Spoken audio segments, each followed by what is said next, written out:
What is up, guys? Let's read. I'm almost at 500 subscribers, which I'm really excited about. This has been a long journey. That's pretty crazy.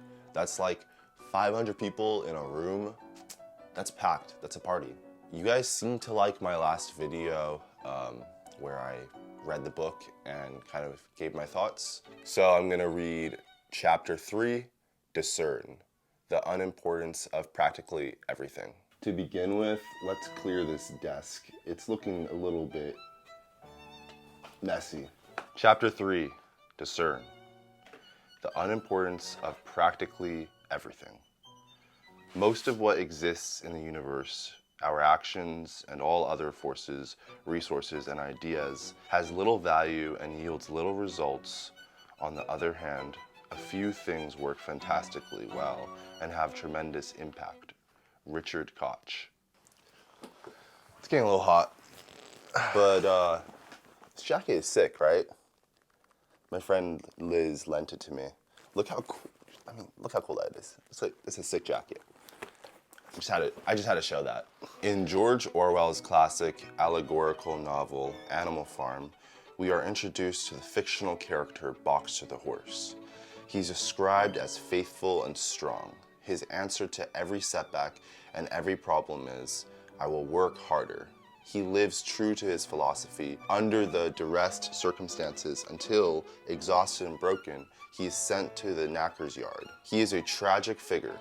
Despite his best intentions, his ever-increasing efforts actually exasperate the inequality and problems on the farm. Are there ways we can be a bit like Boxer? Do setbacks often only strengthen our resolve to work longer and harder? Do we sometimes respond to every challenge with, yes, I can take this one as well? After all, we have been taught from a young age that hard work is key to producing results, and many of us have been amply rewarded for our productivity and our ability to muscle through every task or challenge the world throws at us. Yet, for capable people who are already working hard, are there limits to the value of hard work? Is there a point at which doing more does not produce more? Is there a point at which doing less but thinking more will actually produce better outcomes? I remember when I was young, I wanted to earn some pocket money. One of the few jobs available for 12-year-olds in England was a paper route. It paid about £1 a day and took about an hour. So for a while, I heaved a bag that seemed heavier than I was from door to door for an hour each morning before school. And just for the record, we couldn't just throw the paper onto someone's front porch, as done in the United States. We had to take the paper up to the tiny letterbox of the door and then force the paper all the way through it. It was hard-earned pocket money, to be sure. The considerable amount of effort I had to put in just to earn that £1 a day forever changed the way I thought about the cost of things I desired. From then on, when I looked at something I wanted to buy, I would translate it into the number of days I would have to deliver the papers to get it. £1 of reward equaled 1 hour of effort. I realized that at this rate, it would take quite a while to save up for the micro machine I wanted. Then, as I started to think about how I might speed up the process, I had the insight that I would wash the neighbors' cars on Saturday mornings instead of delivering papers. I could charge £2 per car and could clean 3 in an hour. Suddenly, the ratio of hours to pounds changed from 1-to-1 to 1-to-6. I had just learned a crucial lesson. Certain types of effort yield higher rewards than others. Working hard is important, but more effort does not necessarily yield more results. Less but better does.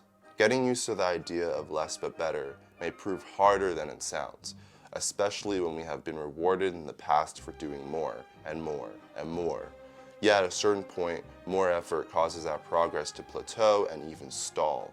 It's true that the idea of direct correlation between result and effort is appealing. It seems fair, yet research across many fields paints a very different picture. Most people have heard of the Pareto principle, the idea introduced as far back as 1790s by Vilfredo Pareto that 20% of our efforts produce 80% of results. Much later, in 1951, in his Quality Control Handbook, Joseph Moses Juran, one of the fathers of the quality movement, expanded on this idea and called it the law of the vital few. His observation was that you could massively improve the quality of a product by resolving a tiny fraction of the problems. He found a willing test audience for this idea in Japan, which at the time had developed a rather poor reputation for producing low-cost, low-quality goods.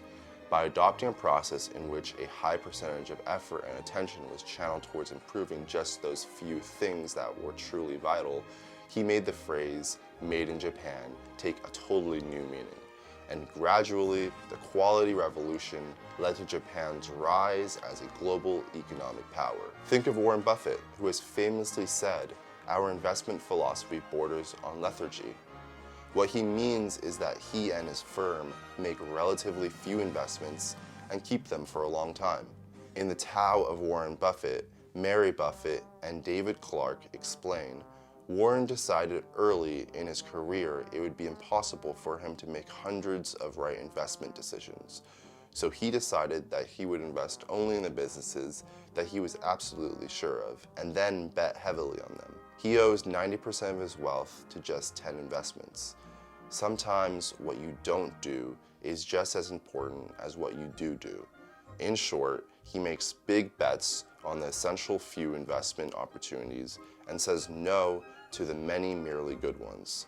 As we unlearn the one-to-one logic, we begin to see the value in pursuing the way of the essentialist. We discover how even the many good opportunities we pursue are often far less valuable than the few truly great ones. Once we understand this, we start scanning our environment for those vital few and eagerly eliminate the trivial many. Only then can we say no to good opportunities and say yes to truly great ones. This is why an essentialist takes the time to explore all his opportunities, all his options. The extra investment is justified because some things are so much more important that they repay the effort invested in finding those things tenfold. An essentialist, in other words, discerns more so he can do less.